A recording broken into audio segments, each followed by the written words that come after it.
रामचन्द्राय जनकराजजामनोहराय मामकाभीष्टदाय महितमङ्गलम् कोसलेशाय मन्दहासदासपोषणाय वासवादिविनुतसत्वराय मङ्गलम्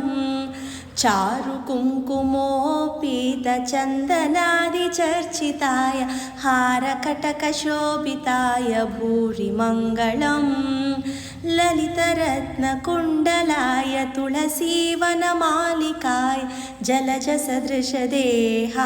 चारुमङ्गलम् देवकी सुपुत्राय देवदेवोत्तमाय भावजा गुरुवराय भव्यमङ्गलम् पुण्डरीकाक्षाय पूर्णचन्द्रवदनाय अण्डजावाहनाय अतुलमङ्गलम् विमलरूपाय विविधवेदान्तवेद्याय सुमुखचित्तकामिताय शुभगमङ्गलम् रामदासमृदुलहृदयतामरसनिवासाय स्वामी भद्रगिरिवराय सर्वमङ्गलम् स्वामी भद्रगिरिवराय सर्वमङ्गलम्